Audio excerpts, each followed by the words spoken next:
computer. All right. So thanks. Fistula?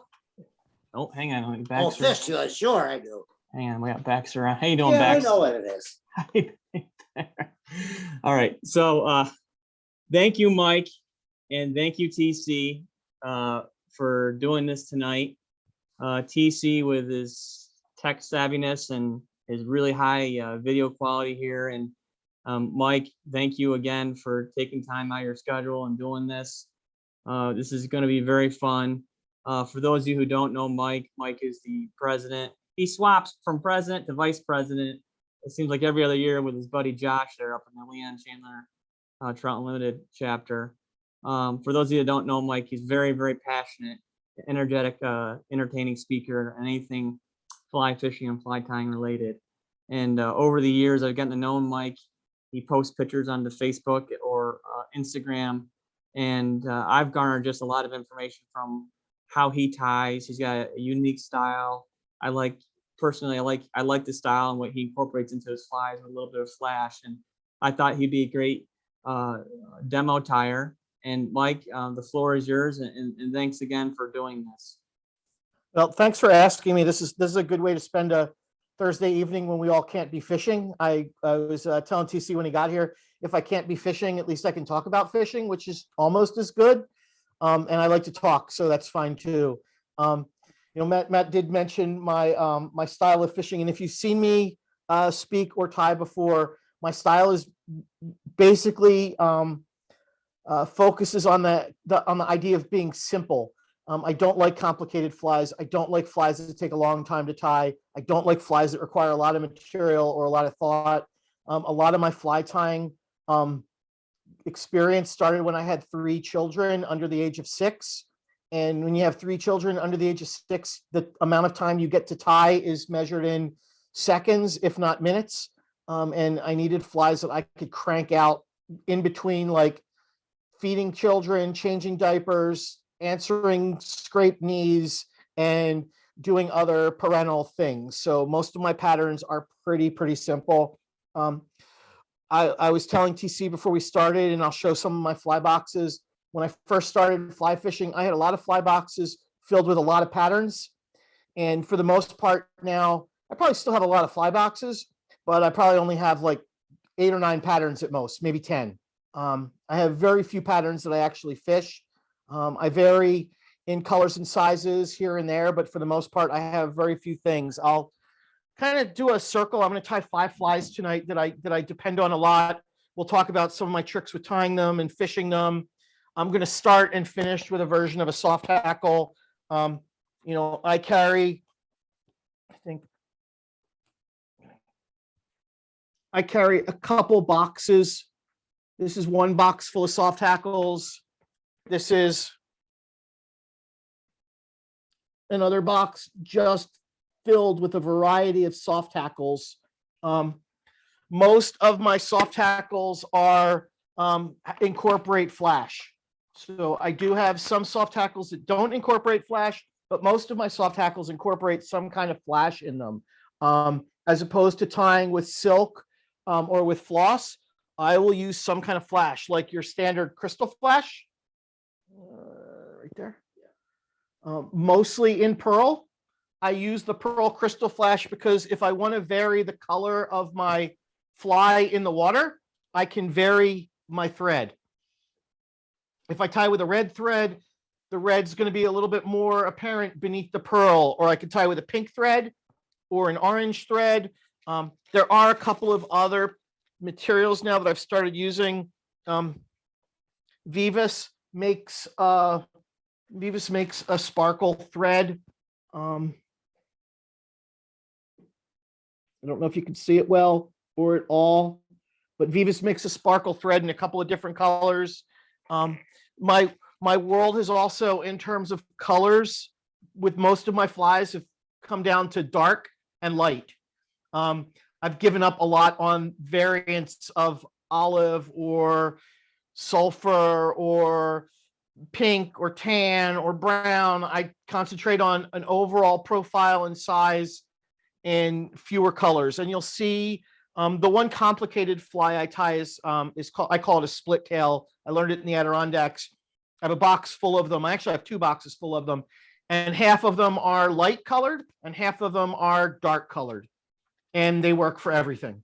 Doesn't matter what's on the water. I fish light colored when I see light colored flies, and dark when I see dark flies.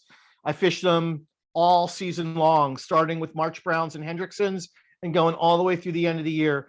These flies, the split tails tend to be a little bit larger, so I'm generally looking for bigger flies and not little tiny things, but we'll show them later. I'll start first with the soft hackle. So let's, I would say in 2012, I read it over the winter in 2012, I read a whole bunch of books, Dave Hughes and Sylvester Neames, about soft hackles and how great they were. And when I first started fly fishing, I first started fly fishing seriously. It was because somebody on the stream gave me a partridge and floss in red soft hackle, and I fished it and I caught some fish, and I kind of started with this love of soft hackles. And I decided that in 2012, I would really focus my entire existence on soft hackles. And that's all I fished for the whole year. Didn't matter what I was fishing for. It could be bass, it could be lake run fish, it could have been trout, it could have been panfish. I was fishing a soft hackle. Not all are tying small. I mean, I'll finish the night with a streamer that's a soft hackle. So you can tie them bigger. But if it wasn't a soft hackle in 2012, I didn't fish it. And I caught a lot of fish. And it sort of started the evolution of me paring down what I'm tying and how much I'm tying, and kind of really refining some of my fishing strategies. So I tied this first fly, the soft hackle. I affectionately call Rich's soft hackle after Rich Andrews, who is a local fisherman, used to work for Cortland Line, now is at EMS in Ithaca. When he was at Cortland Line, I went out there one day to get some stuff, and we were talking, and he says, I was out on the Tayo yesterday, and I was fishing this fly, and I think the real name of it is like the Owens River soft hackle. He said, I had 5 of them. He said, I had the first one, I cast it across, I let it swing, and at the end of the swing, I got a hit, and the fish hit so hard, it broke me off. So I did it a second time, thinking that must have been a fluke, and the same thing happened. So I cut off my tippet, and I put on heavier tippet, and I did it a third time. And again, it got hit so hard that I had to figure out how not to lose the fish on the hit. And I did lose the first one. He said, but I landed them after that by keeping a loop. And he handed me his last one. And it was basically this sparkly little soft hackle. And I went out and did the exact same thing that he told me not to do, which was go out, cast it across, not leave a loop of line in my finger. And when the fish hit it, just blasted it, and it snapped my tippet right off. And I think I at least listened to him and using like 4X. But it took the tippet, and that was gone. And I went back to the store, and I got him to tell me exactly what was on the fly because I wasn't paying much attention. Fortunately, I had everything at home. I took it home, I tied a bunch up, and I've been tying with it ever since. And I've been tying variants of it. So, the crystal flash I'm recommending is in pearl. But if you could see my fly boxes, you'd see I have several dozen that are tied with a crystal flash that's yellow. And I use that in sulfur hatches, particularly on the Delaware. And I have it with an olive flash, and I have it with a dark flash. But I do like the pearl because the pearl will really shine through. If I use a red thread and I tie with red a lot, you'll really see the pearl beneath it. In this case, I'm going to take the flash and I'm going to just tie it on so that it's off to the back. I've got 2 strands of flash. I'm going to lash it down to kind of right before the bend. And then I'm just going to sort of take those 2 strands and wrap them forward. I'm tying on a bigger hook than I would normally tie. This is a size 12 curved shank nymph hook. It's I don't know where the box is to tell you which hook number it is. Typically, I tie 14s and 16s, mostly 16s. And when I want something bigger, I'll go to a 14. If I want something smaller, I'll go to an 18. I tie my soft hackles on a variety of hooks. My favorite to tie on is an up eye Daiichi hook. And of course, I don't have the Daiichis with me to tell you what the number is, but it's an up eye soft hackle hook. Partridge makes a wide gap wet fly hook that's also really nice. Playing with the fly, yeah. Back it up just a little bit further. Yeah, that's good, perfect. So this is one of the hooks that I use. I like the size 14. In speaking of Sylvester Nemes, there are Nemes hooks. They run in off sizes. So a 13 is a really nice spot between like a 12 and a 14. Smaller than a 12, obviously, and a little bit bigger than a 14. It's easy to work with. It's a nice size. I also tie some on fire hulls. The challenge with fire hull is that their hook sizes, I don't believe I would call them as running true. You could get a size 16 that is as small as an 18 or as big as a 14, and there's no rhyme or reason to it. But I do like the hooks. They're pretty darn sharp. But that's one that I would say it's really good to buy them. It's really good to buy them in person and not online, because in person you can open the box and look at them. So if I get back to the fly, I've tied kind of to like maybe I don't know, 1/8 of an inch or so behind the eye. I stopped my flash. I will put on a little dubbing. Again, in the theme of either light or dark, I basically use 2 dubbings now. I use the hare's ear. I use a hare's ear by go this way. Nope, hold on, where are we? Left. Or right. Yeah, okay. I use the hare's ear plus dubbing. It says dark, but to me it's pretty light. And when I want a dark body, I either use peacock or I use like a black ice dub. And that's pretty much all the dubbing I use right now. I am going to kind of put this dubbing ball right here. It's gonna serve, if you can see it, it's gonna serve to let my fibers of my soft tackle stand up. I would say there are a lot of tying options. Here I've got a ruffed grouse over here. Yeah, let's go to this one. All right, let me pull it out of the bag. Here I've got a grouse. It's a really it's got some beautiful feathers. I've got partridge. They're both really nice. The challenge that I'm finding with partridge of late is that the price of partridge has like tripled in the past couple of years. And unfortunately, the quality of partridge has not. So I've found that partridge is a little bit harder to find. So I'll buy just about anything. I also tie with India hen necks, but I don't really love the necks. What I discovered last year is a whiting product called Brahma hen. Sadly to say, this is not my Brahma hen. This is Josh's. I borrowed it because I have been looking for one to buy for a year now. So while I could tell you I found a really great substitute for partridge, I can find this one even less than I can buy bad partridge. But what I really like about these feathers, any of them that I've discussed, with the sort of exception, I think, of the henback, is that they are really, can we do a close-up of the feathers? And they are really, they're really marked. They really have beautiful lines and colors to them. And those marks in the water when the feathers are splayed really look beautiful and I believe matter. And I don't find that you have that so much with hen. I find that hen tends to be a little bit more solid in color. It doesn't have those marks up. It doesn't have the model that it doesn't have the model realistically that partridge has. And quite honestly, until I found this Brahma hen in natural mottled gray, I've really never found a feather that fully mimics what a good Hungarian partridge looks like. Although quail comes really close and grouse comes really close. We found one of these last year in a trip down to the Catskills, and Josh found it and bought it before I could.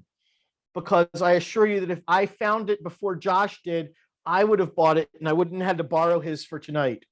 So I will pull a feather off, and I will kind of look at my feather. I want my feather, the barbs to kind of extend like 3/4 of the way down the body of the hook when I finally tie it on. So I look and it's nice. What I'm going to start with is kind of cleaning all this fluff off the bottom, so that I have kind of a clean, stem to work with. I tie in by the tips, and I like my soft hackles to be sort of sparse when they're tied in. So what I'm also going to do, I know that when I'm going to tie it in the tip, I'm going to wrap away from me. I'm going to take and clear off the barbs on the far side of the stem, so that I really have a feather that's got barbs only on half the stem. I'm going to come in here. I'm going to make a little separation between kind of the tip and the feathers that I want. I'm going to put it down on the top of my hook, right in front of my dubbing, and I'm going to tie it down. I'm going to come back, and I'm going to clip the tip off. I am going to take my hackle pliers, and I am going to wrap it. What I like about stripping the fibers off of one side of the stem, it makes it a lot easier for me to wrap it. It makes it a lot easier for me to control how the feathers lay and splay. I can give it as many or as few wraps. I'm using a really big hook, so I'm gonna, give it. Oh, and I lost it. So we see that life is not perfect, nor is my favorite, nor are my favorite hackle pliers. But I will just come back in here and wrap them again, and come through here with my thread a little bit quicker.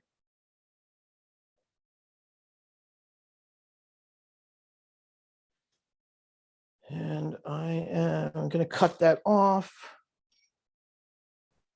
I'm going to come in here and just kind of stroke everything back that I have to, just to make sure there's nothing like crowding on the eye.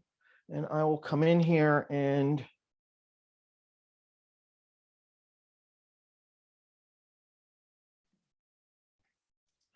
do a quick whip finish and cut that off. And there I have the first of my flies, the soft hackle. Nice. I would still say, I fish soft hackles a lot. I don't fish nymphs at all. I shouldn't say at all, but I fish nymphs like maybe twice a year. I don't fish a lot of them, but a soft hackle, if I really need to, I can throw on a split shot right in front of it and fish it like a nymph. I can grease it up and fish it like a dry. Greased up, it can look like an emerger. It can look like a cripple. It can look like it can look like a spinner. It can look like a lot of things greased up in the surface. I fish soft hackles a lot on the Delaware. I'll fish a pair of soft hackles again, and this is not particularly unusual from what you're here tonight. I'll fish a light soft hackle and a dark soft hackle in front of each other. I might vary like a large light and a smaller dark, or vice versa, depending on what I feel like. But I will almost always, when I go down to the Delaware, regardless of what I know is going on, I will almost always start my evening with a soft hackle fly. They work. They're easy to fish. You can fish them a lot of different ways. You can use them to imitate a lot of different fish. So they're pretty simple. I think this is one that I'm only really going to tie one of this evening. There are other flies that I'll tie a couple variants, but this one is pretty simple. For me, again, I'm just using some kind of flash as the body. I'm keeping the body really tight and thin. You'll see that in a lot of my flies. Most of the bodies of my flies are tight and thin. They're not huge and buggy. I don't know that it matters. I just know that that's the way I do it. You'll notice that fly took me like a couple of seconds to actually tie, a couple of minutes. I can crank those out. Especially with a good, especially with like a good neck, like that Brahma hen saddle. I can just pull feathers and just crank out a dozen of them and get a beer, put on some Grateful Dead, and crank out a bunch of flies. I think the next fly I'd like to show you is my version of a woolly bugger. These are kind of all the flies I'm going to tie tonight. My version of a woolly bugger is very different than other people's woolly buggers. It's tied with a dubbed body. They're almost all of my woolly buggers, regardless of what the color is, and there really are three colors. There is white, there's olive, and there's black. Although, in fairness, I do occasionally tie other colors because I'm interested in seeing what would happen. But I think I said I do fish a lot of woolly buggers. You might want to turn that camera on. I will show you that I am not kidding. Here is go to that one. Back it up just a little bit. This is There we go. basically one of my boxes. It is a box full of white woolly buggers, white motos, minnows, and white Gartside soft hackles, and another white fly that I'm going to tie later that my friend Josh and I developed that we call a salted minnow.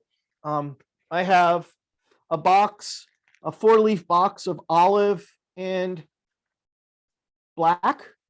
You might notice there's some orange in there. Occasionally I'll throw orange or brown at carp. But for the most part, it's basically 3 pages of olive and black. I have my emergency box in case anything ever happens. If you see that, you'll notice there's black and olive, and on the bottom are dark soft hackles. If I only had one box in the world, I could use this box to fish for anything I fish for and be quite happy, from trout to bass. But I'm still not done with woolly buggers, because I have a box full of giant woolly buggers, because sometimes you need big flies. I think that is all the woolly bugger box, although I do have 2 more boxes of woolly buggers in my car that are, again, huge big woolly buggers, like size 2s and 4s, that in many ways do violate my concept of a thin body, but that's neither here nor there, and it's fine. So my woolly bugger is starts with you can use a size 6 or a size. I use primarily 6 and 8 hooks. I feel like I do tie some a little bit bigger. I tie some a little bit smaller, but not many. But I do tie them in 4s, and I tie them in 10s and even in 12s. But for the most part, I would say, that 4-leaf box, they're all 6s and 8s. And that's pretty much what I am using most of the time. So most of them have a bead. I use a brass bead. I use cheap hooks. I don't use particularly great hooks. These hooks that I'm using are a J Stockard hook.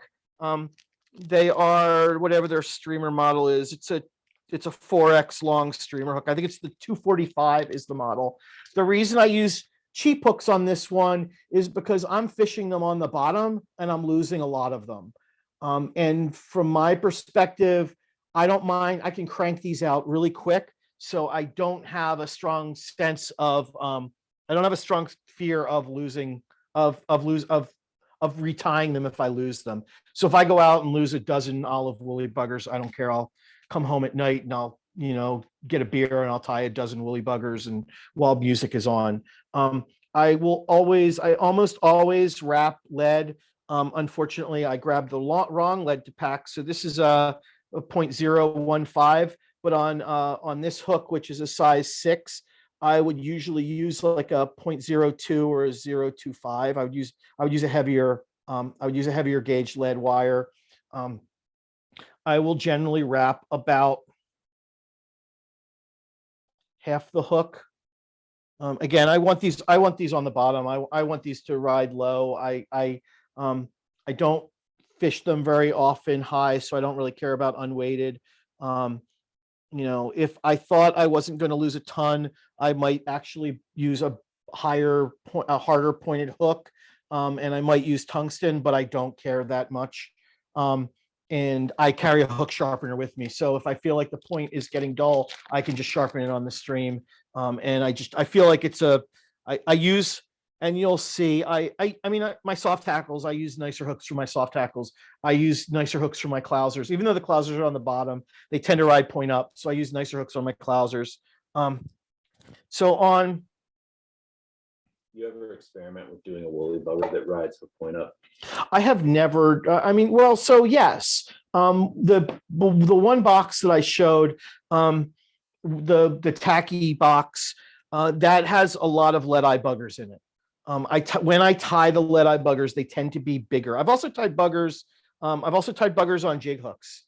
But my general pattern is going to be take the hook, put on lead, put on a bead. I'm going to measure out a little bit of marabou.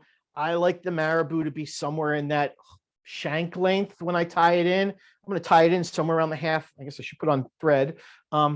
This is one where I do use red thread. I like the red thread. You'll see, I hope to some extent, when I dub my body, because I do dub my body, I dub the body very loosely. And I do believe that the red shines through, in my opinion. And again, there's only my opinion, right? In my opinion, the fish trigger when they see that red, they think blood and they think edible. So I like this to be about, when I pinch it off, I like it to be about a shank length, maybe a little bit longer. I'm going to measure it in. I'm going to cut from where I tie it in so I can see what it looks like. I'm going to give it a look and make sure that I like the way it looks. To keep my body sort of smooth, I will generally tie in my feather, my tail, about where my lead wraps for the body end. It will ultimately, if I do it all right, it will provide me with a pretty smooth body and a lack of a bumpy transition. Again, I don't know that there's any real need to do that, but I do it and I like it. On most of my flies, I think Matt mentioned earlier, I do try to incorporate flash to some degree. So on olive, I'm generally going to take, and even with black, I'm generally going to take a crystal flash. I like the copper, or they make some of these coppers come out looking very gold, but I like this coppery color. I am just going to grab like maybe 2 strands, and I am going to measure them in so that they extend a little tiny bit beyond the tail. So you can see it on that side. And then I'm just going to wrap that in and then tie it back so it comes on the tail. I'm going to take the other pieces and I'm going to align them so that they're doing roughly the same thing, so that I have a couple of strands on each side of the tail, and I'm going to wrap them down. These are pretty long, so I'm going to come back in here and I'm going to cut this side. So again, so that they extend a little bit beyond the tail. So for me, like I said, I do a dubbed body. I've experimented with a lot of different dubbings, and I found a dubbing that I absolutely love. It's a little bit harder to find. Mike Hogue does carry it, as well as a couple of the online sites. It's this Canadian series mohair dubbing. It's made put together by a company named Abox, and they are out of Colorado. This is a really spiky dubbing. It doesn't dub super tight. You can dub it super tight, but it doesn't dub super tight without a little bit of work. It comes out really spiky. It builds what I think is a really beautiful moving body. And it's also pretty translucent in the water. So I'm just going to take a pinch. I'm going to get it onto my thread. And you can see it's sort of spiky on the thread, but you can still sort of see the red underneath it. And I am just going to start wrapping forward. I've got no extra hackle here. I'm not going to put a hackle on. And again, I'm just going to keep adding dubbing.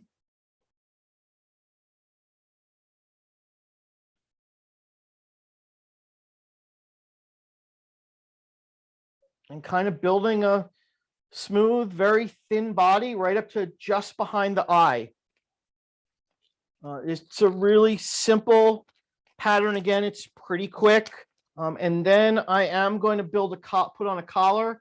And for my collar, I use this medium crystal hackle in olive. If I was doing black, I'd use it in black. If I was doing white, I'd use it in white. They make it in all sorts of colors. So whatever color, if I wanted to do tan or yellow, I could do it in one of those colors. I've got it in brown, but I sort of like the olive. It's pretty simple. I am just gonna take a strand. I mean, I could take the whole thing, but I had a piece that was already cut. And once I tie it in, I am just going to wrap it around a few times. I'm going to make sure that those fibers stand out and sort of form a pretty little collar. I'm going to give it 4 or 5 wraps. When I get 4 or 5 wraps, I'm going to bring it up and I'm going to tie it off. I'm going to cut it. I'm going to go in here and kind of make sure everything is kind of leaning backwards. So I'll make a couple wraps just to make sure it's how I want it. If I was really taking my time, doing a little bit more, feeling a little bit good, I might put like a little head cement or a drop or 2 of like a cure on it just to kind of lock these threads down. In reality, in my experience, these flies get lost or devoured and shredded pretty quickly. You know, I have one in my car right now that I fished on Cuda Creek in November. I caught, I don't know, let's call it an inordinate amount of large spawning fish in November on the fly. The fly right now is just wraps of lead and a little tiny piece of a tail and a couple of odd pieces of dubbing on it still. The fly worked right until I decided it was too cold to fish anymore. It's a deadly fly. I've caught saltwater fish on it. I fish bass with it almost exclusively. And this is kind of it. It's a very, again, it's simple. It's basically thread. If I don't count the bead and the lead, it's basically thread, a tail, a little bit of flash, some dubbing, and a collar. It's a 4 material pattern. And even if I add the bead and the lead, it's a 6 material pattern, not including the thread. I do think the red is important. I catch more fish on this than on any other fly I have. I probably fish olive woolly buggers in some variant of this 80% of the time that I fish, for any fish, any species, any kind of water, whether it's East Coast or West Coast, whatever it is. This is a go-to fly for me. And if you see the boxes that I've got, I do mean that. If I'm tying this in black, instead of the dubbing, I will use peacock curl. I will wrap the body with 2 or 3 strands of peacock curl. Again, I want to keep it really thin. I want to keep it so that you can still see the red thread through the peacock curl, but I do like the peacock curl. I think it gives it a really great color. And there are days where you want black. Not a lot of them, but there are days where you want black. And I think peacock curl is a really good one. Does anybody have any questions or comments before I go on? It's interesting that how sparse the body is when you dub it, and you're saying that's for the you want that undercolor to show up, right?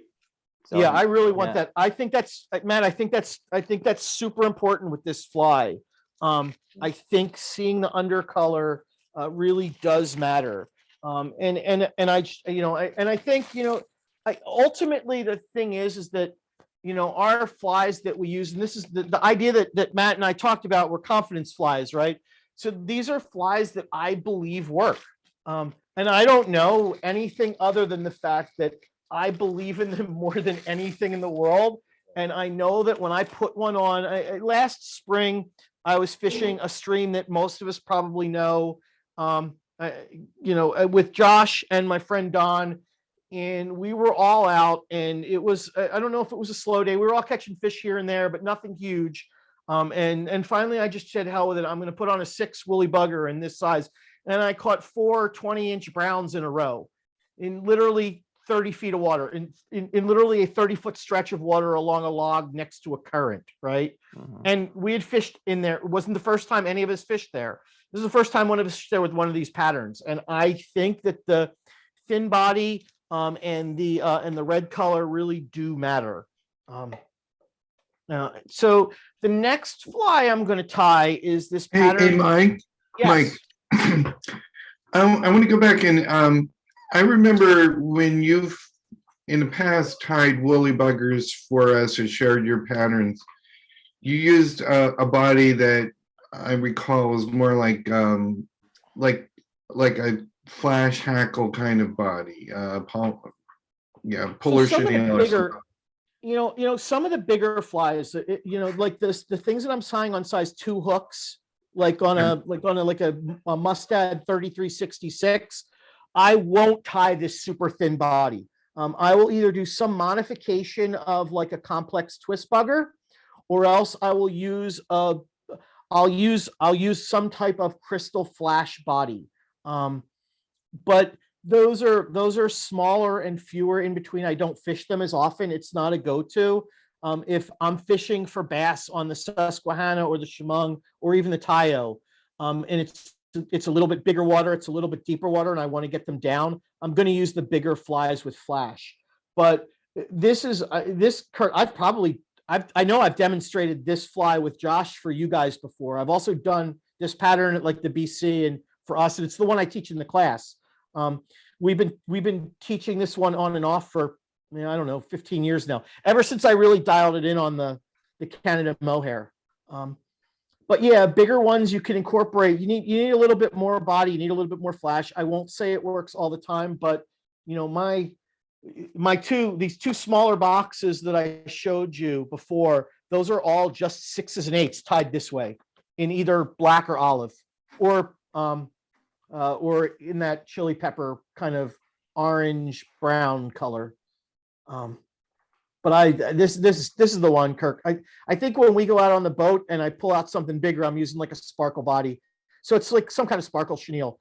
But again, I'm trying to find the smallest diameter chenille that I can when I tie those. I don't want them to be super bushy.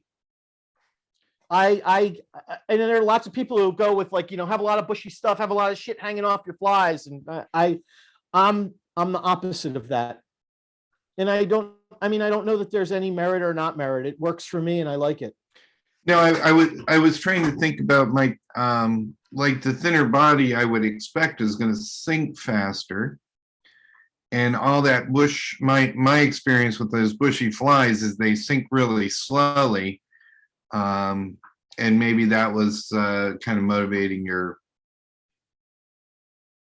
interest in. I want them on the bottom, right? And I want them to look like something that's crawling around on the bottom. So Okay. they get down there pretty quick. So yeah, it's a solid fly, and I like them a lot. So this next fly I'm going to tie is a dry fly.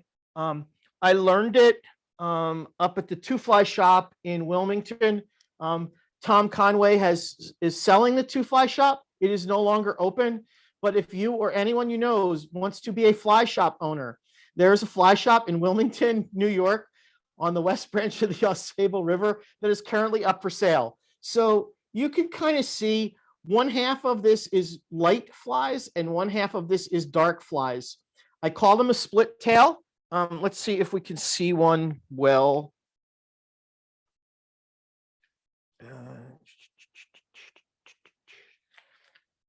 It's just a little bit beat up, but I call it a split tail because the tail, can we see it at all? The tail is microfib. It's like 2 or 3 on each side that are splayed very wide and that are a little bit longer than you would normally tie on a fly. These flies I tie on a dry fly hook, but I tie it on a 2XL dry fly hook. So this is a big fly. I generally am using a Daiichi 1280 on this. Where do you want me? Let's go to the vice. Okay. I'm generally using a Daiichi 1280. 16 is generally as small as I go. I tie mostly the 1280 in a size 12, a size 10, and a size 14. I literally fish them all year long. They slay on the Delaware right around dark. Even in the big sizes, I mean, I guess anywhere there's Isonychias, the dark ones work really well.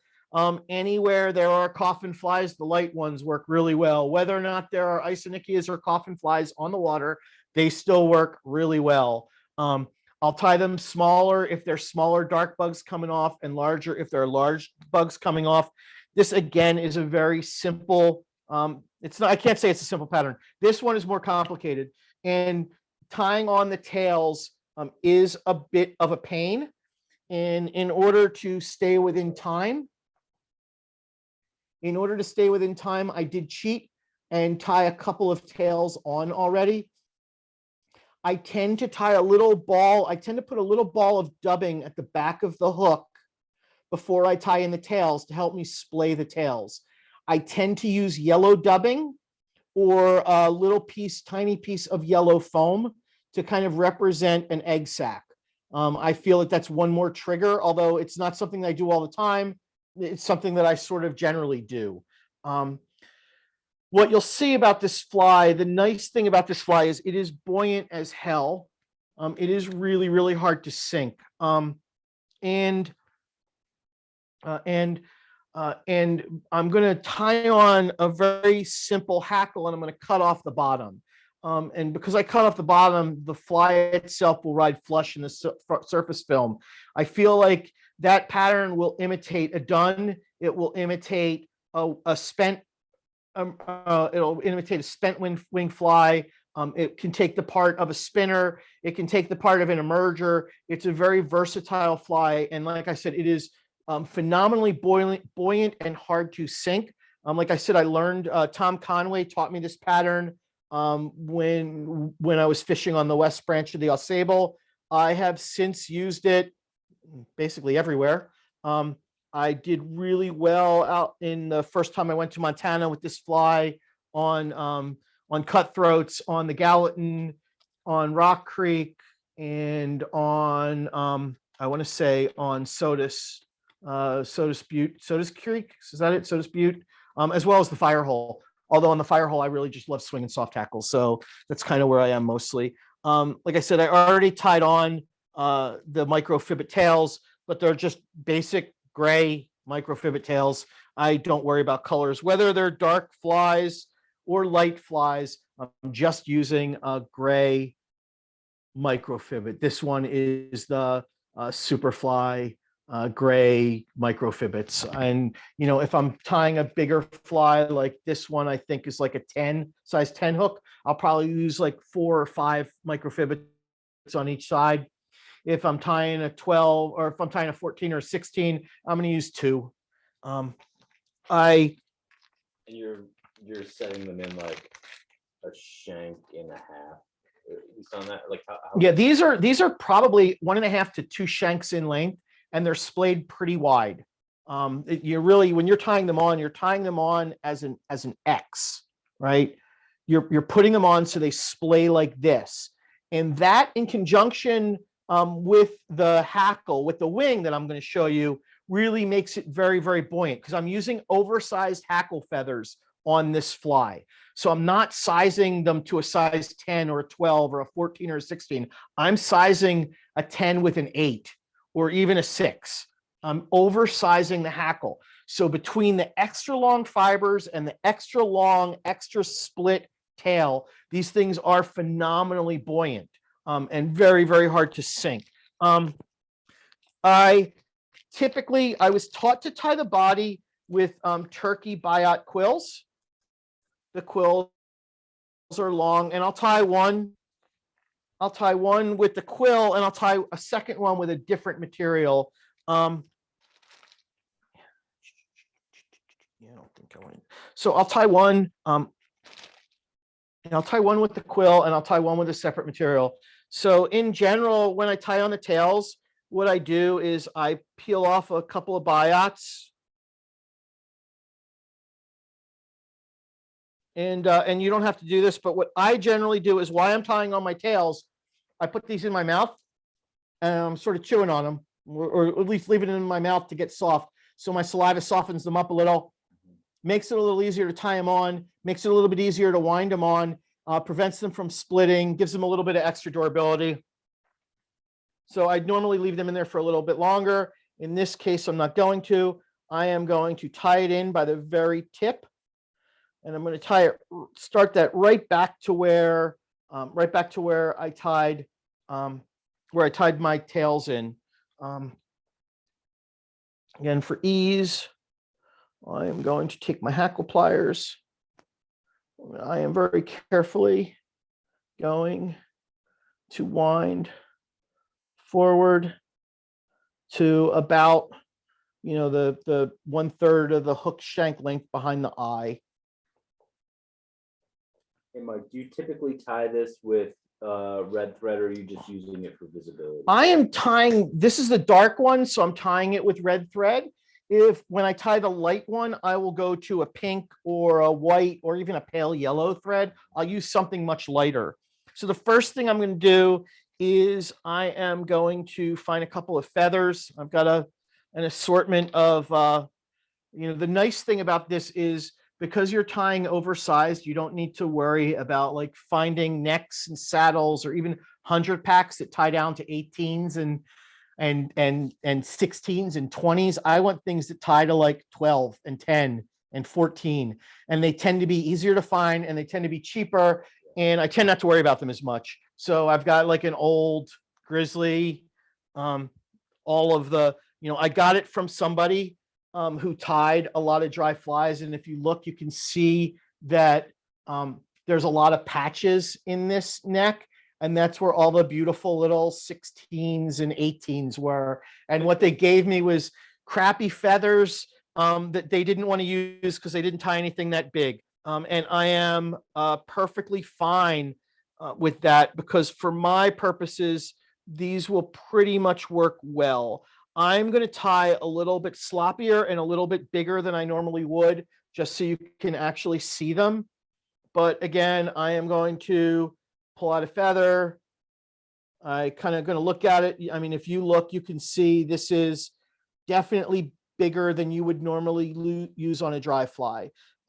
These fibers extend probably a hook, a gap and a half. They're a gap and a half long from the shank, not something people would normally use. I will clean off all the junk at the bottom so that I have an easy handle to work with. I'm going to tie in with 2 colors. I almost always tie in with a grizzly, and then I'm going to pick like some other like brownish or tannish color, depending on how I'm kind of feeling. In this case, I'm tying something darker, so I'm going to go with this furnace. And I'm going to like poke through here again. This is really like from Hogue. This is like one of Hogue's or cheap Met's $15 dry fly saddles.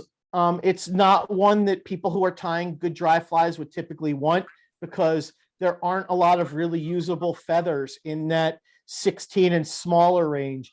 But there's a lot of feathers in the 14 to 10 to 8 range. So I'm going to use 2 colors. I'm going to go through here. I'm going to, again, kind of probably find something slightly bigger than I would normally use, just so you can see it, I hope. I'm going to go in here. I'm going to do the same thing that I did with that other feather. I'm going to clean off the junk at the bottom. Give myself a easier handle to work with. I'm going to go through here, tying in the tip. I'm going to separate the barbs. Again, if you look, you can see the barbs are, 1.5. If I hold the feather next to the hook, they're 1.5 to 2 times the gap. So I do want them. I do want that. I'm going to peel off one side so I have some room to tie on a little bit easier. I'm going to tie in my, I'm going to wrap my grizzly first. So I'm going to tie that in last. So I'm going to come in here with my furnace. I'm going to kind of separate the feathers like you would typically separate them. I'm going to come in here and I am going to tie them like just about basically where I stopped tying the quill or the biot. I'm going to clip off the front. I'm gonna come in here with the grizzly.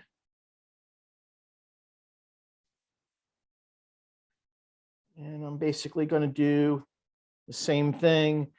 This, like I said, this is the one fly that really violates my concept of simplicity.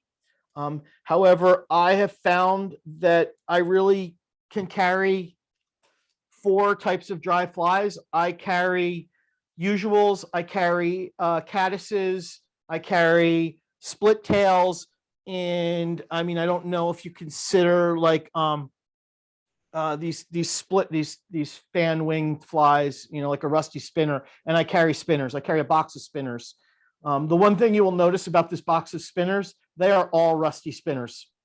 I don't care what's falling on the water. At night on the Delaware, a rusty spinner in a size 14 is all you need.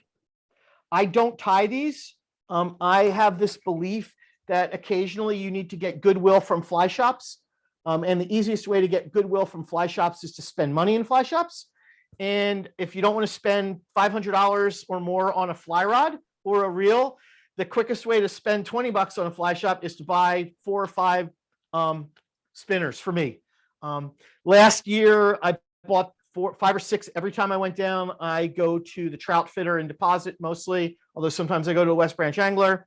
I like the spinners at the Trout fitter slightly more. I like the wing material that they use. But I had so many that I could fill up a box. So I buy a lot of them.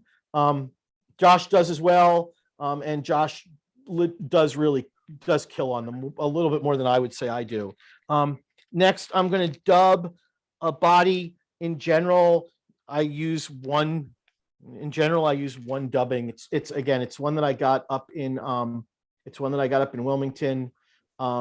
It's called Wildfire. It's basically kind of a mahogany-ish antron. It's super buoyant, super water repellent. I tend to use it for, I actually tend to use it for for both dark and light. I don't know that it matters all that much. I'm going to use it to build a little bit of a body, but I'm going to wrap it heavily with the when I wrap the feathers around. I'm going to bring a couple of wraps behind my feathers so that when I start palmering them forward, they have something to sort of stand up to and against. And then I'm just going to build a little bit of a thorax. It's not going to be crazy. It's not going to be overly huge. I'm going to come through here again. So I think the way I started it, I would start with my grizzly. And the nice thing when you get one of these slightly longer ones is I could probably tie a couple flies with it. And I am just going to wrap it forward maybe 6 times. I'm going to leave some space behind the eye. And when I come through here, I'm going to kind of figure it through the tines, through the feather. I'm going to kind of thread through there. I'm going to give it 3 or 4 wraps around. And I'm going to come through here and clip it off. I'm going to try to save that. Maybe I can use it again. I'm looking at it and I don't think I can, but I can be hopeful. And then I'm going to take my other feather, this furnace color, and I am going to wrap it forward as well, palmering it forward. Again, I'm going to kind of try to weave it through the first feather so that I'm not really binding down the fibers.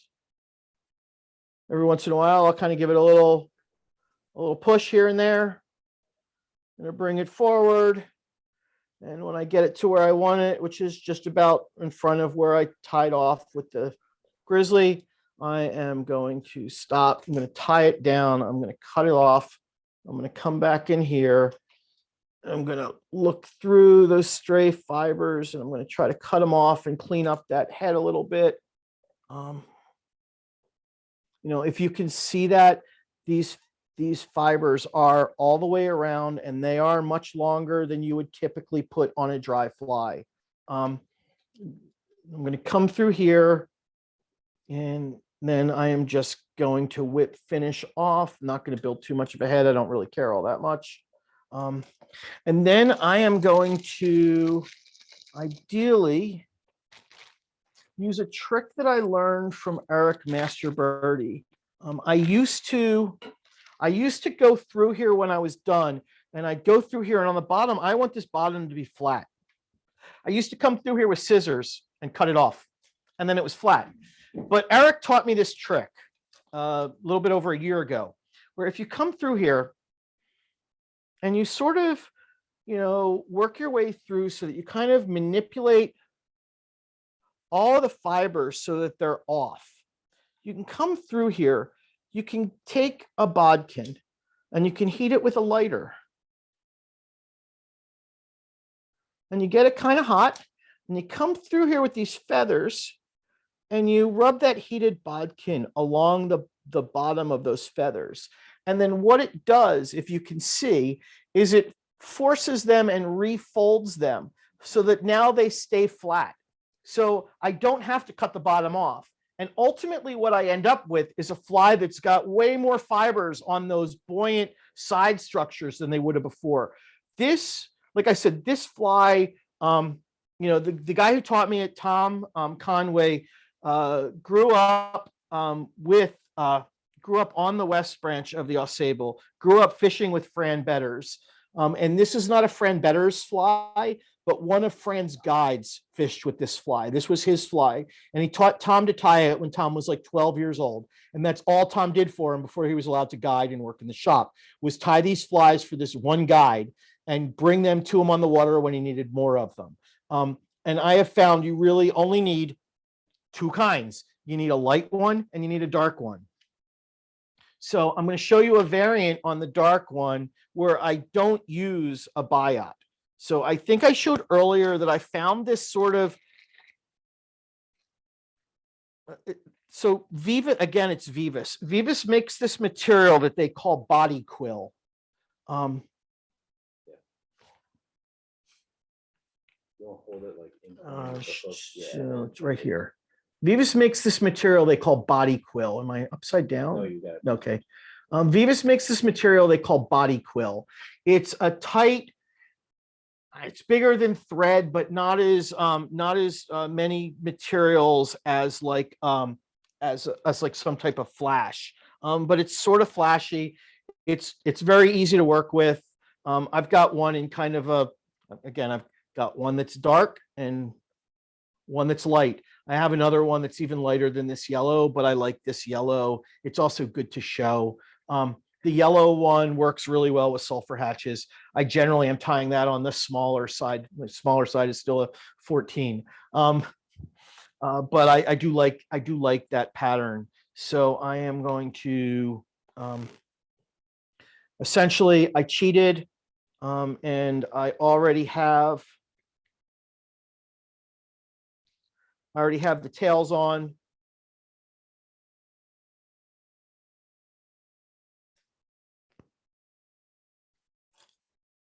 And I am going to take off maybe 8 to 10 inches. And I am going to double it over my thread. And then I'm going to tie it down. And I'm going to bring it back to where my tails are. And you can see on this one, I'm using the white thread. I don't know that it really matters. Again, I do believe that red is a beautiful color. But in this case, I'm only using a couple strands of this material, and I really don't want the red to shine through. I want it to be pale yellow or a bright yellow. If I wanted to use a bright yellow, I could use a yellow thread. And then again, I'm just going to take these strands and I am going to very tightly wrap them forward. I cannot tell you if these help or hurt the buoyancy in comparison to the biots. I've only been using this for the latter. I just discovered this stuff like in a shop in September. So I haven't used them. A lot, but I like them. And I like the way, again, you'll see here, it gives you a very, very, very tight body. and that tight body doesn't have a lot of room or ability to absorb water. So I think overall, I'm not going to lose a lot with the buoyancy. So I'm going to pick a couple of feathers again. Those are just a little bit too ugly and I don't like them very much. I'm going to come back in here again and find a feather that I sort of like.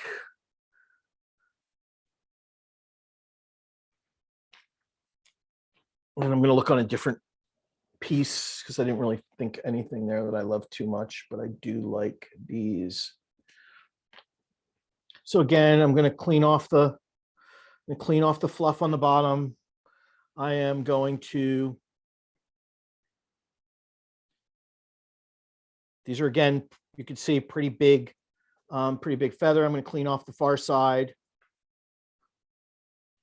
And then I'm going to go through here, and because it's kind of lighter, I'm not going to use that furnace. I'm going to come in here with this lighter tan brown color, and come in here. Find a feather that I like. If you're really interested in tying these or something with an oversized hackle, I do strongly recommend Fly Fish Food. They're an online fly shop. Well, they actually have a physical presence in Utah, but they have really good feathers. They have really good prices on their feathers, but more importantly, they size their feathers for you. They'll sell you a neck and they'll tell you mostly for size 12s, mostly for size 10s, mostly for size 14s. They actually, in the class that we teach up here, we've started using their necks for tying because we can get them cheaper than we can get 100 packs that are already sized. And because they've already sized the majority of feathers on the neck for us, it makes pulling off feathers and passing out feathers and organizing feathers as easy as if you were buying 100 packs and just giving everybody one or two. But overall, they come in at about, 100 pack now is like $24. When we started using them, 100 packs were 20, give or take, and we were getting the equivalent of 700 or 800 packs out of a $50 neck. And that ultimately, when you're teaching a class, spending less money is not a bad thing, particularly when you're doing it for 4-H. So again, I'm going to leave one feather. I'm going to tie one feather on first, one on second. For no real purpose, I am going to tie my lighter feather on last. And I am going to tie I'm going to wind my grizzly first, so I'll tie them both on. Again, I don't know that the order of how you wrap them matters at all. I don't really believe that it does. I'm going to take a little bit of that same dubbing that I used before. Although you could use, if you really wanted to, you could use a hare's ear, you could use a beaver, you could use, any kind of dubbing that you want. Again, I'm going to give it a couple of wraps behind the feathers to help them stand up a little more, and kind of build up. I don't go really crazy with this thorax. I make it enough so that I know it's there, and so that there's some differentiation between the thorax and the abdomen. And then I'm just going to come through here, and again, I'm just going to start wrapping forward, and I'll give it, as many wraps as I can get to get a little bit behind the eye. In this case, I think it was about 6 or 7. And when I get there, I will come through and give it 1, 2, 3, 4 of those. And then I will work my way through with this second feather. Even though I said this pattern is more complicated than and uses more materials than flies that I typically tie, and it definitely takes me longer. I can't crank these out. What I like about these flies is I do break them off on bad hook sets when I'm using tippet that's a little too thin. But what I like about these is they don't tend to get shredded very easily. You don't tend to lose them often. They are, like I said, they're durable and they float really, really well. I try not to lose them because I don't like tying them. I will sit down in an afternoon and tie as many as I can get through in a day. My best day is like maybe I could do a dozen of these if I was really feeling good. Will you ever sit down and just crank out tails on them and then come back to the next part, or do you just do it straight? There are a lot of flies that I will tie parts of and get them ready. This is not one of them, and I will say this is not one of them for me, because for me this is a relatively, I have to think about tying them, and the first couple that I tie are not pretty. So that I want, and it takes a little while to get used to tying on the tails. It takes a little while to get used to sizing and tying on the wings. So for me, I get better when I tie more of them, and I'd rather just tie enough to use, and maybe a couple more that I can give to Josh or Ken or somebody else. But I'd rather get it all out of the way than try to get good at the tails and then get good at the wings. I don't on this one in particular. And again, I did the same thing with that bottom. I just heated up a bodkin and kind of retrained the feathers to flare out. Light body, lighter wing.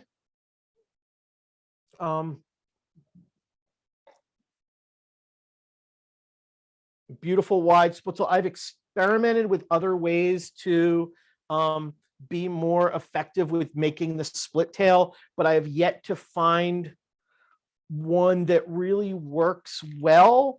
I think in part because the microfibettes themselves are so durable and sort of hydrophobic, that natural materials don't easily or readily mimic that hydrophobic nature. So I tend to just hand do the fibbets, and they do take a while and they are a pain. But it's a really good dry fly pattern. It's basically, I mean, with the exception of those spinners, it's basically all I fish besides caddises and usuals. It pretty much does it all for me, and then greased up soft tackles. Every fly has its place, right? Like, so Adamses have their place and they're good flies. But I have found over time that less and fewer is easier than lots. And I've seldom, I generally fish with a couple of people, and if there's really a pattern that's working really well that I don't have, they'll probably give me one. And then I'm fine. But that happens very, very few and far between in my experience. So my next fly is a streamer pattern. I think you probably all tie it, and you probably all love it. It's clouser. You can see, in keeping with sort of my overall theme of the night, I sort of have two colors of clousers. I have dark clousers and I have light clousers. Dark clousers are typically orange and brown. Light clousers are typically chartreuse and something, whether it's white or yellow. It's up to yourself. But I also have some crelexes in there, and if you can see the crelexes on the bottom here, I have two kinds of crelexes. I have dark and I have light. The dark ones are blue, black. The light ones are gold, silver, copper, right? Like, so I pretty much have narrowed down my existence of colors to light and dark. And what light means can vary from olive to orange to white. And what dark means can vary from dark orange and brown to black. But there's very few. I mean, if I can't catch a fish on chartreuse and white, I can probably catch a fish on orange and brown. And that's pretty much what I found works 99.9% of the time. And, this is not my only box of clousers. This is the only box of clousers that I brought in from my car. I have two more boxes that are basically just like this. These are all size, I think these are all tied on like a 3366 mustad hook in a size, maybe it's a 6. So these are another one of those flies. Sometimes I will tie them on a nicer hook like a Daiichi 10S, but for the most part, I'll tie them on, where do you want me? Yeah, just like, yeah. For the most part, this is the Mustad. It's the 3366. I will generally tie my clousers on this and sharpen them as I need to because I lose a lot of them. One morning on the Tayo, I lost like 16 flies. If I tied them all on Daiichis, I'd probably be a little bit sadder that not only did I spend time tying them, I also spent money on a good hook that I didn't need to. Although the clousers that I fish in the lake, I do actually tie on the good hooks. I don't lose them as much in the lake as I do in streams and rivers. Again, I'm going to sort of cheat because I'm going to tie these with the lead eye. I've already got one hook with the lead eye on. I'm sure many of you have probably already tied clousers, and you're probably like asking yourself, like, what is he going to teach us about a clouser that's slightly different? So I'm going to tie my orange clouser. I have an assortment of these beautiful bucktails. I get these bucktails from a young man named Colin Nash. Colin Nash used to be a member of the Community Fly Fisher. He was one of the kids, I mean, at this point in time, 20 years ago, who went through the Community Fly Fisher program when we had one in Ithaca. He is currently a teacher up in Oswego. However, he has been dyeing fur and feathers, and his dyes are insanely beautiful. He's got all of these wonderful olives that I'm trying to start incorporating into my world. And he dyes these beautiful chartreuse and these beautiful orange bucktails. A lot of big tires are starting to find Colin and tie with him. You can find Colin on Instagram if you use Instagram and type in his name, Colin Nash. And he started tying marabou. So the marabou I used tonight was his dyed olive. He's also starting to dye some guinea fowl, and I bought some of that, and I haven't started using it as collars yet. So with this fly, I'm going to have put on my eyes. I'm going to use either super glue or or a cure to lock the eyes down. The Loon UV epoxy to kind of lock the eyes down, and I didn't feel like showing you that tonight, and I'm sure many of you have done this. I'm going to tie on my orange belly first, and I'm going to come through here, and I'm going to pick out a small bunch. I don't know how many. I don't know how we say how many fibers it is, but it's enough that I feel like you can see the orange.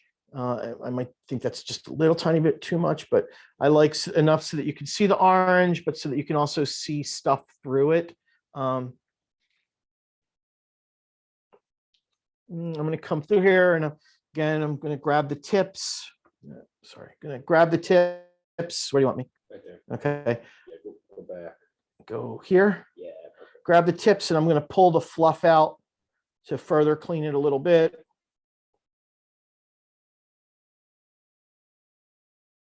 And I'm going to measure it out. I don't know. I like it like somewhere in that 1.5 to 2 times the hook shank length. I'm going to start by tying it in right behind the eye. I'm going to give it a couple of tight wraps, but I'm going to keep holding the fibers down, because if I let go of them now, they're going to flare out, and I don't want this part of the wing to flare. But I am going to wrap backwards. I'm going to wrap backwards tight, but I'm not really pulling it tight. I'm just wrapping it so that it's not going to move anywhere, and that the fibers are going to stay pretty flat and even. Give a couple wraps behind the eye. If I was really feeling fancy, because I do like red, I might wrap in a little bit of red thread here, just to give it a little bit of kind of a gill marky look behind the eyes. Or I might take like a red Sharpie and put some red on my thread, and then kind of wrap it so there's a little spot of red there. I'm going to bring it in front of the eyes. I am then going to pull my fibers forward I'm going to tie them down and try to keep them on top of the hook. And sort of when I know they're down and in place, I'm going to find a pair of scissors. Come through here, clip off those fibers.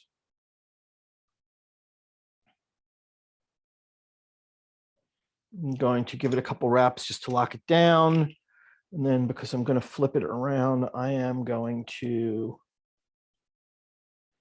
just give it a couple more wraps with my whip finisher. Now I buy a lot of toys, and I buy a lot of toys that are called 5-weight fly rods and 7-weight fly rods. And I buy these toys without ever thinking about my need or desire to have another 5-weight or 7-weight, because I always want another 5-weight or 7-weight.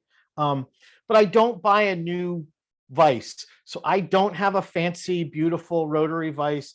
I have the same Regal I've been tying on for, I don't know, 18 years now. So I'm going to take my hook out and I'm going to flip it upside down. Maybe someday I will remember that it would be really nice to have a beautiful rotary vise.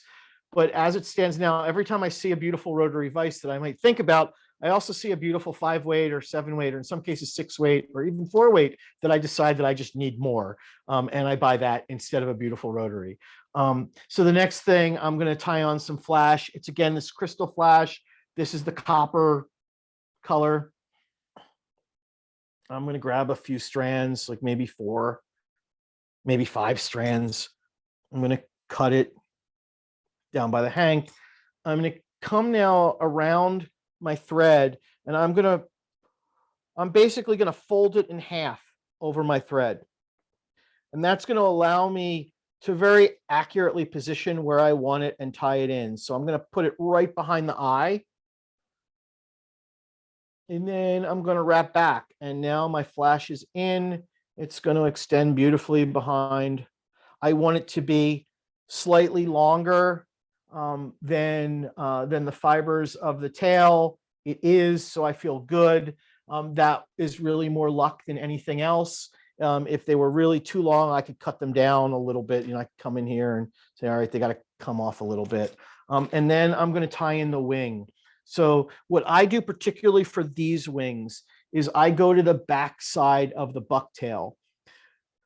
The fibers are not as nice, as easy to identify, or as easy to find as on the other side, where they are beautiful and long and straight. You kind of have to work your way through here and kind of hand pick a small selection of these brown, of the brown feather fur on the back side of the bucktail. But what I like about using this back side is it's already brown and it's got that orange dye to it. So it really gives you a nice color. It's harder to work with. I have tried using like dyed browns and I just don't like the color as much. I've actually been thinking about asking Colin to take a bucktail, dye it orange, and then dye it brown over the orange so that I get sort of that, you can sort of see the two-toned look of the hair. It's brown, but it's got hints of orange to it. I think it looks really nice in the water. I guess the bass and walleye and carp agree. I'm going to clean it out. It can be a little bit harder to work with because they're not as long fibers. So I really want to go in here and I want to kind of measure and see if I tie them in, if I'm going to get the length, because I want that top wing to be close in length to the bottom wing. I'd like them to be the same, but I know that when I'm doing this, I'm seldom given that luxury. So I want them to be as close as possible. Again, I'd sort of like it to be on the thinner side. I think this is a little bit thicker than I would normally like. So I might come in here and pull a few more fibers out. Once I kind of know that the length is good and where it is, I'm going to kind of position it here right behind the eye.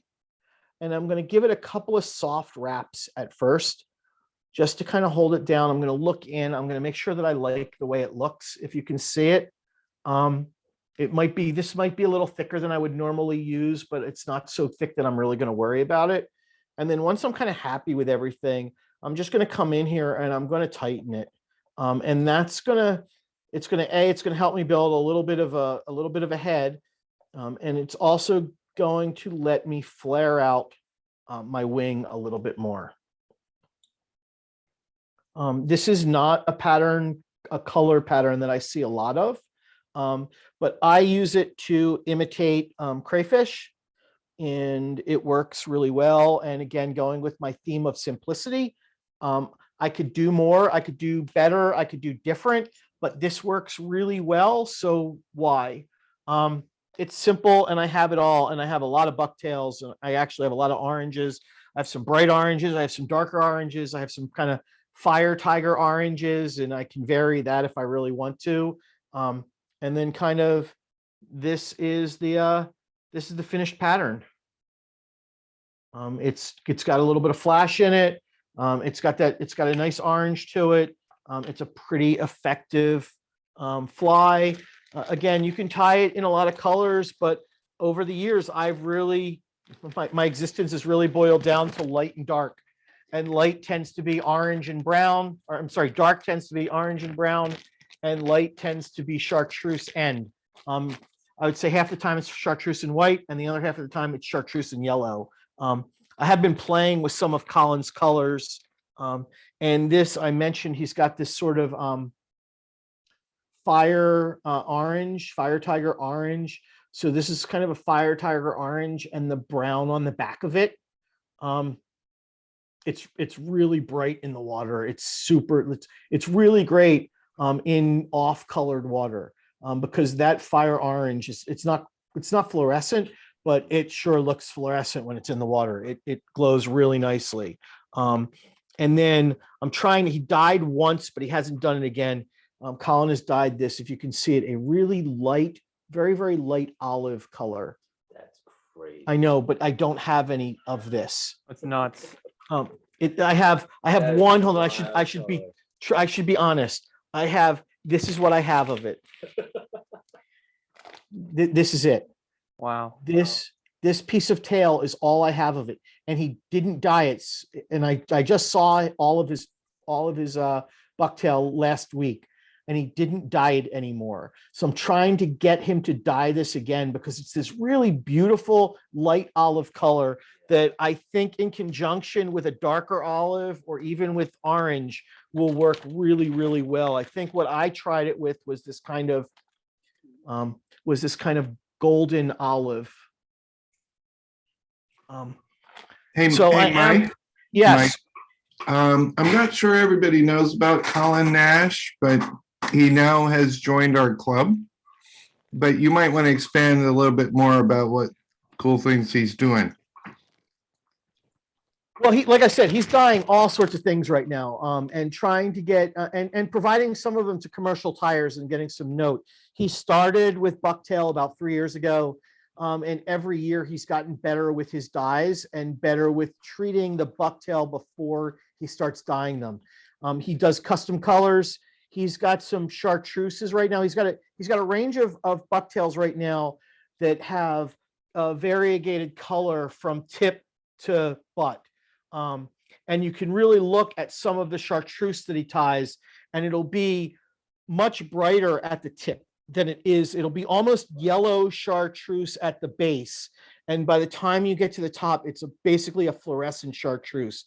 He does them in some really, really beautiful colors. He's also been dyeing marabou. And I think the last fly I tie, actually the next two flies that I tie, I will tie with marabou, one with marabou that he dyed. And he's got some absolutely stunning colors. I think I can, this is a color that I don't know what it is. It's the heaven corn. I don't know what this color is. It's this light purple, bright white color. It's absolutely gorgeous. And in the water, it shines, it glows in the water. So I've never seen this color before. I think we had an iron fly here a week ago, and I think Colin brought like 7 or 8 bags of this, and this was the last bag. Everybody who saw it bought it immediately. Not knowing that we needed it until we saw it. But last weekend, I tied a bunch of flies in preparation of this, and 8 of the flies I tied with this material. I think it's going to replace white in a lot of cases for me, because it's absolutely, I mean, in the water, it glows. It's absolutely beautiful.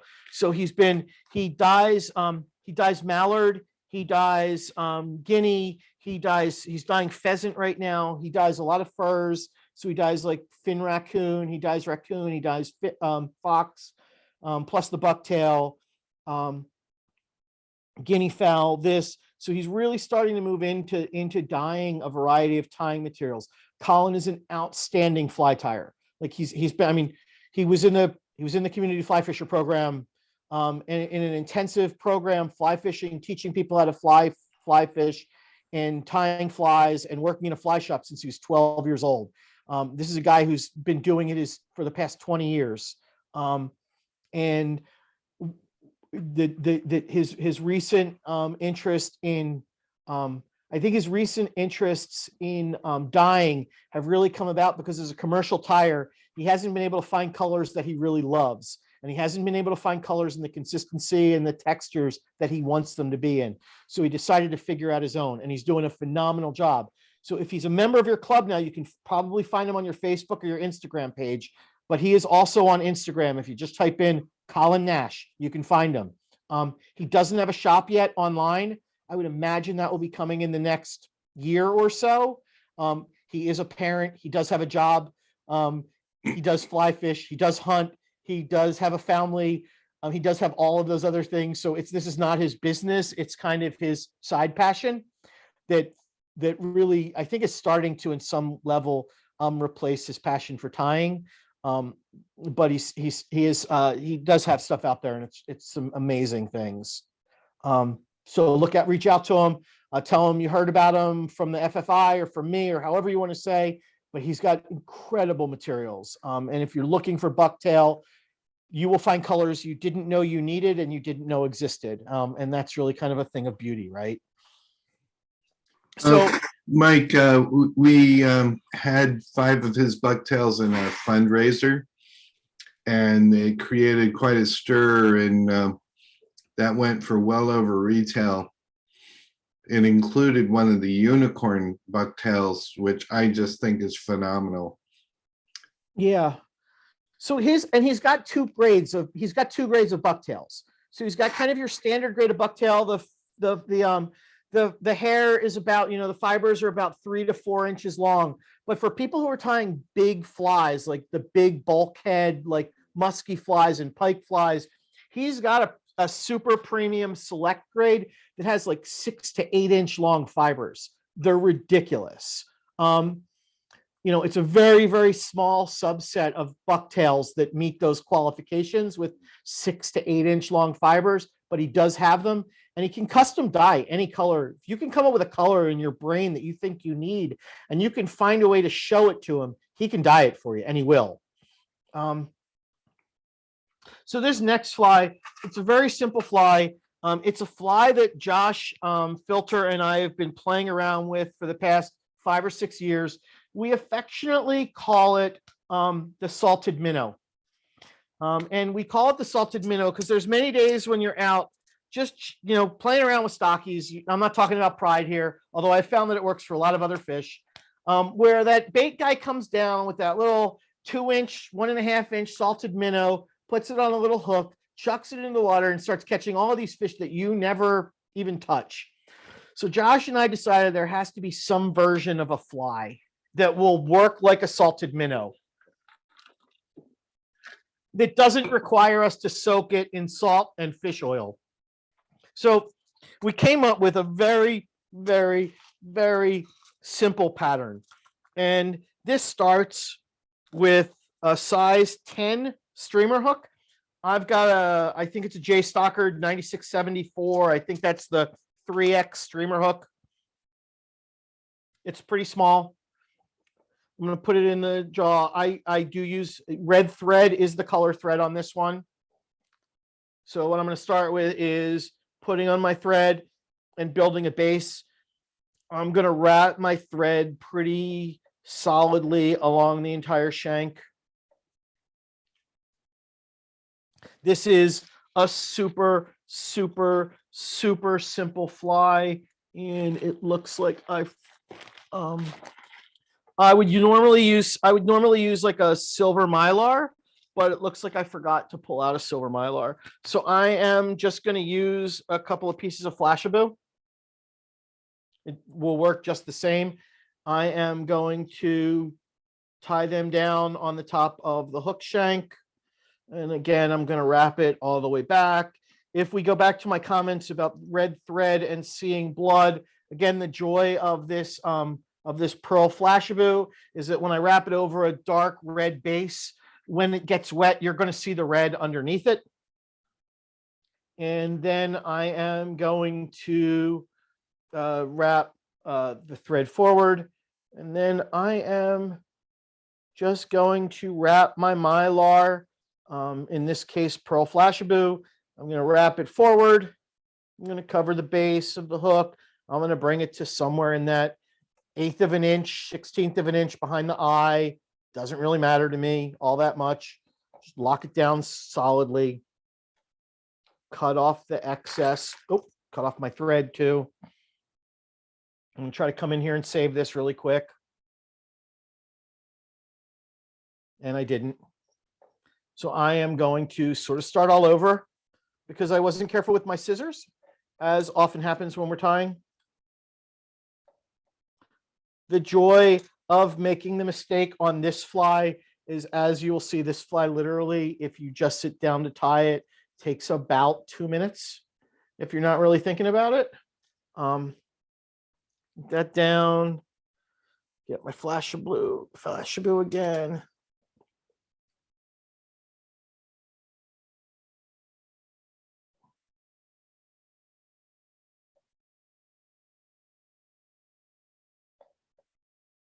And I'm just going to wrap it back along the shank, wrap it back to the bend, bring it forward, leaving kind of a sort of base.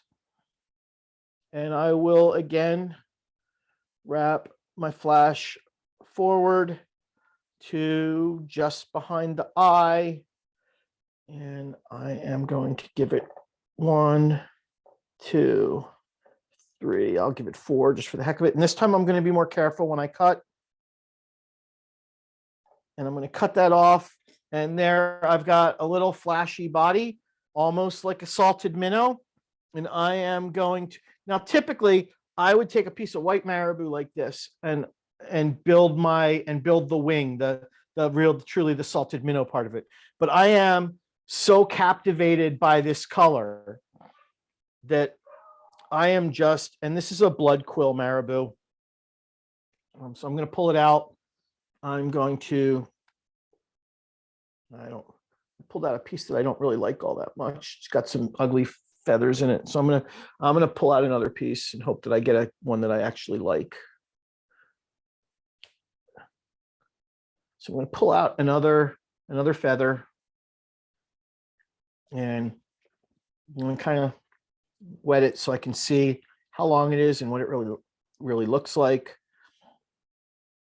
And what I want from this is to be, somewhere in the slightly longer, but not too much longer than shank length.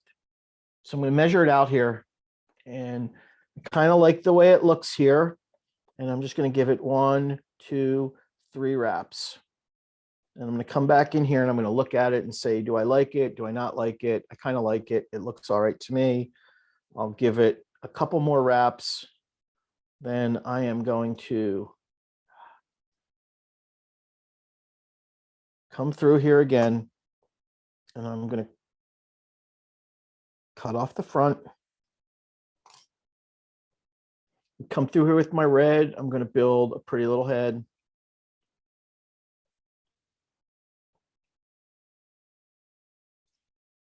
And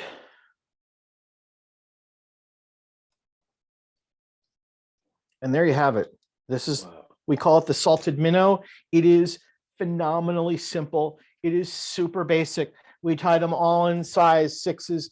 We have found that as a warm water fly on ponds, the largemouth bass and sunfish destroy this thing. They all love it in this tiny little size. And more importantly, I have found that on those frustrating days, I've had many of them on Cuda Creek where nothing seems to be working, but the guy with the little silver inline MEP spinner or the other guy with the salted minnow, nothing seems to be working fly fishing wise. These things just hammer them. They're so simple to tie. I might tie a dozen of them in a year and just stick them in my fly box. And if I ever get desperate, I use them. But I also carry this in my popper bag. I put it in, I've got a box of poppers. So I'll also put this in with my poppers for ponds when I turn to ponds in the middle of the summer. It's a great fly. It's really simple. If you look at some of the flies I tied over the weekend, I've got, where do you want me? I've got 6 of the salted minnows right here. I've got 6 more in one of the boxes I showed you earlier. And I will probably tie a few more this weekend if I don't get to go fishing because it's, miserable and raining outside. And now I would like to tie my last pattern and answer any questions or anything that you'd like. My last pattern is a soft hackle. The year of the soft hackle couldn't all feature little tiny soft hackles. Sometimes soft hackles need to be a little bit bigger. Fortunately, we do have them and created by one of the more famous ones. And in my opinion, the only one you really need, because you can make so many variants off of it, is the Gartside soft hackle developed by Jack Gartside. Again, keeping with all of the things that I've said before, it is a simple pattern. It contains like 2 materials. It's marabou and flash. That's it. And thread and a hook. It's really easy. It is insanely good. I've caught, again, I swing streamers most of the time. Swinging streamers with this, I've caught bass. I've caught lake run fish out of Lake Ontario. For me, it's one of my favorite flies to chase our landlocked salmon with, particularly spring salmon that are in the water, not to spawn, but to eat spawning minnows and smelt.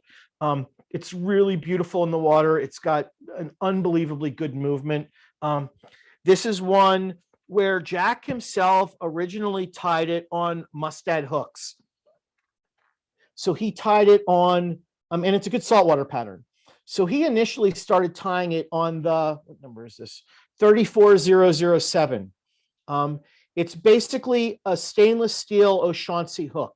So basically what he tied it on for freshwater was the mustad O'Shaughnessy hook.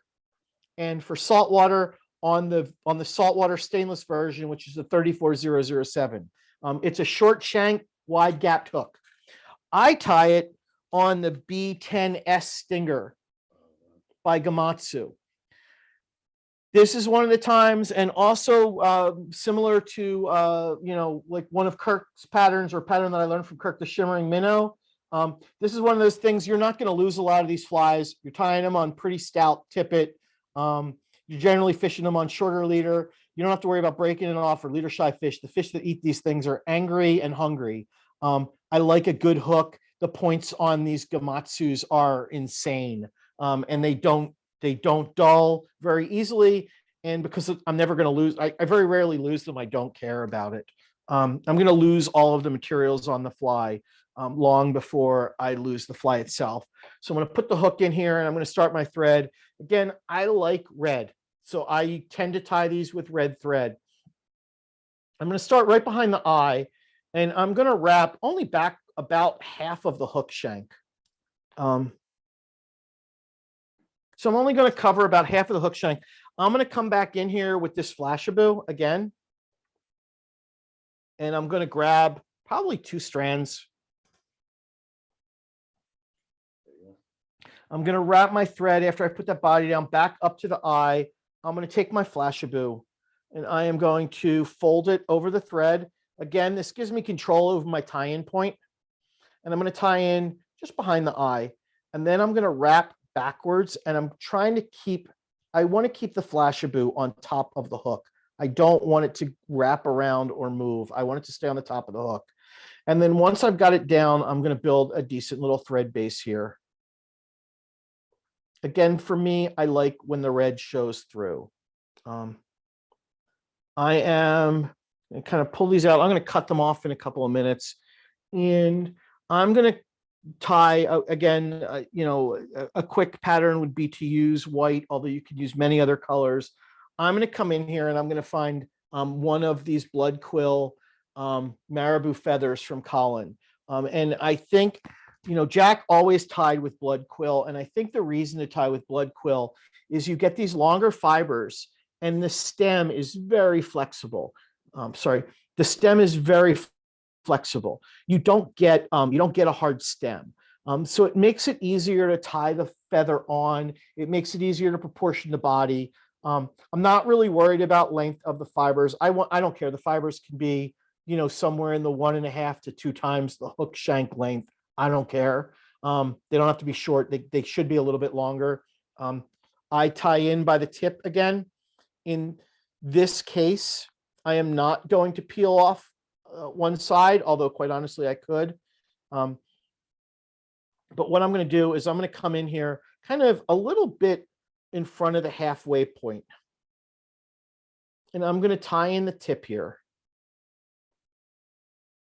And hopefully lock it down nicely. Bring that up to the front. I'm going to cut off my tag. I'm going to get my hackle plier in here. And then I'm just going to start wrapping forward. And I'm going to try to stroke these fibers backwards as I wrap. And I'm going to hope that they don't bind each other down. Although I'm not overly worried about that because eventually I'm going to come through here with a brush and brush them out. But I'm going to keep wrapping forward and folding back. And every once in a while, I'll go through here and it looks like something's getting stuck. I'll pluck it out and try to make it look a little bit better. I'm not thrilled with what my flash is doing right now, which is kind of adding to the complication. But it will all, it'll all even out at the end and look kind of nice and pretty. But I'm bringing it to the front. I said what I like about this, there are many options. So one option is when you're doing this, you could make 3 or 4 wraps with this light color, and then you could get a darker color marabou, and you could finish it off with 3 or 4 wraps of the darker color marabou. So you kind of have a two-tone to it. You could also tie this with a stinger hook. When I swing these in the fall up north, I do tie them with stinger hooks. I find that the early run steelhead out of Lake Ontario seem to really respond well to the tail. And I don't know what's going on here, but I am wrapped around something. Some folks Hey, Mike, say- when you tie this with a stinger hook, how do you put a shank on the front, or how do you do it?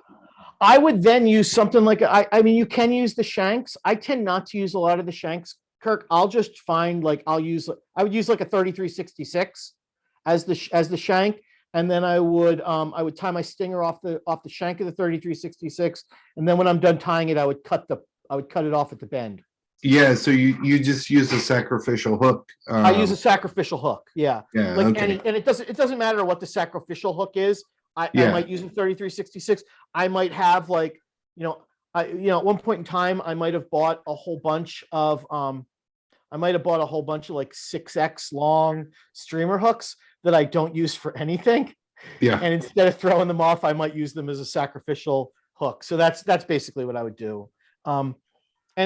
Same thing with like I'm just going to get rid of that now. So what I did just there is cut my Flashabou just a little bit longer than the fibers. I'm not really thrilled with the head, but that's fine. And then Jack himself typically used like a mallard or a wood duck feather to kind of serve as a soft hackle and give a little bit of definition and beauty to the fly overall. So I've got a dyed mallard, I think is what this is. I would like the feathers to be between half and a quarter of the length of the marabou, if you can see that. And again, this one I am going to tie like I tie most of my soft tackles. I'm going to peel off the fluff. I'm going to tie it in by the tips and figure out that point where I want to tie it in. And then I'm going to peel off a side. And that's really going to let me tie that in with a little bit more and wrap it with a little bit more delicacy and I'll say prettiness than otherwise allowable. And I'm going to come in here and find you. And then I am going to wrap this basically like I wrapped my soft hackle in the beginning. And I'm going to get 2 or 3 wraps out of it. And when it's around, I'm going to come through here. I'm going to take my thread. I'm going to lock that down. Cut it off. And I am going to build a little head. This one, I would typically finish the head off with like the, the epoxy, the ultraviolet epoxy, just to give it a little bit more durability. I love these flies in the fall for our Finger Lakes, landlocks, and browns. The fish tend to be really, really aggressive. They chase this. I love it the most in the spring. Again, for those early season landlocks, this is my, fly to fish. I'll fish it on a floating line, or I'll fish it on an intermediate tip if the water's a little bit deeper. Fish move. I mean, the landlocks will move for it. The rainbows that are in at that time will take it, and so will the browns. But the landlocks love this fly. And then to sort of make it a little bit prettier, it's so much stuff out. I would typically have like an eyebrow brush, and I would brush through it all. I know I had one, but I don't know what I did with it. What about that on your? Oh, it's right in front of me. That's perfect. So I would typically go through this and brush it out and make sure that I like the way it looked, and kind of that's the finished fly. It's in the water, it undulates beautifully. The fish tend to hit it high. They tend to hit it around the head. They don't tend to short strike it. You don't really have to worry about that. Although if you really are worried about short striking, you could tie it as a stinger. I've tied these on tube flies, so they also work on tube flies. It's a very, again, it's a very simple pattern to tie. It's a very simple tie to replicate. They don't take a long time to do, and they're phenomenally effective. And that's kind of the core of, my confidence flies. I think that, I have really kind of narrowed my fly choices down to maybe 10 to 12 flies that I predominantly fish. And many of them have a lot of overlap. So I fish a lot of Crelexes. A Crelex is just a clouser minnow tied with Crelex material, tied with a flash developed by I forget what Kraft's first name was. Anybody know? Chuck Kraft? Yeah, Chuck Kraft. So It's Krennic. It's what? Krennic Flash. Okay. It's So out of tied- Parkersburg, West Virginia. So tied with their flash, it's a great pattern. But it's essentially a clouser.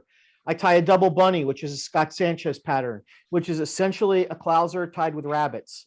I tie a lot of woolly buggers. Most of them are a very simple dub body woolly bugger. Although, as Kurt mentioned, I do tie some with a flash body, a flash chenille. I don't tie any flies with chenille, straight chenille. It doesn't do anything for me.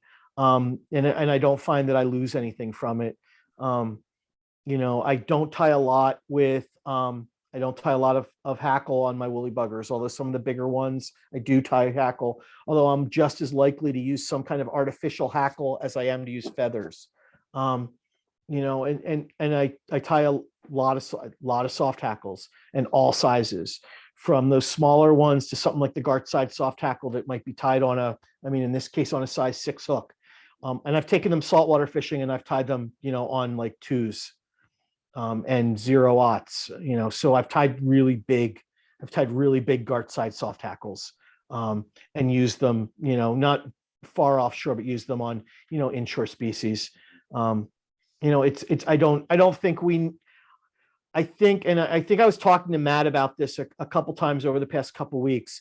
You can have a million patterns, and they're great, and I won't say there's anything wrong with it. But my experience over the past 25 years of fly fishing almost exclusively is that I don't need 25 patterns. I need 12, and I can catch everything. And it doesn't matter where I go. The fly boxes that I show you, with very minor exception, are the fly boxes that I take to Montana and Idaho and Colorado and eastern Washington and western Montana and Idaho and Oregon. And I'm going to take this summer up to Canada to fish the eastern side of the Rockies. It's the same flies. I'm going to fish with split tails, woolly buggers. I probably won't bring a lot of streamers, but I'm going to bring my soft hackles. I'm going to bring a box of, I do have a box of caddises, light and dark. I have green, I have a very pale, and I have a black, right? Those are my caddises. Sometimes I'll tie orange just because I have this belief that somewhere in the world there's going to be a October caddis hatch that I'm going to fall into, and I'm going to need orange. But for the most part, they're tan, they're black, and they're green, and they work everywhere. If I go out west, I will tie a couple of patterns that I think might be really good. Like I don't fish hoppers here, so I'll tie hoppers. And I don't really fish a lot of cinnamon ants, so I'll tie cinnamon ants. And they have a honey ant in Montana and Idaho, so I'll fish those. I fish tricos. I like tricos, but I don't tie them because they're just so darn tiny.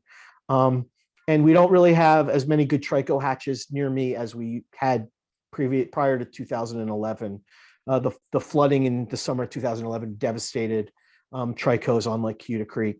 Oh, wow. And even on Owego Creek, they just devastated the tricos. So I don't really fish them very much anymore. So for the most part, these are the boxes. These are the boxes that I'll take out west, and I will supplement them with one box of flies that is like maybe 5 or 6 patterns that are, more specifically Western oriented flies. And then again, I'll go to fly shops and I'll buy flies, because that's how I think we get answers. I don't use guides. I've only used a guide once, and that was to float a stretch of the river that you couldn't get to by waiting. So that's the only time. And now Josh and I have, thanks to Kirk, have learned how to use a drift boat reasonably enough that next time we go out west, we will just rent our own to take, and we won't need a guide again. So, I use the same stuff everywhere. No matter where I am, I use the same flies. Cool. Thanks so much. Thanks so much, Mike, for doing this. And Hold on, there's a question, Matt. Yeah. Yeah, Matt, sorry. So the Gartside, you mentioned you'll fish it with an intermediate line sometimes. Do you ever weight it? I don't weight No them. way. Yeah. I don't know that. I mean, I don't know. No way. I just haven't. Yeah.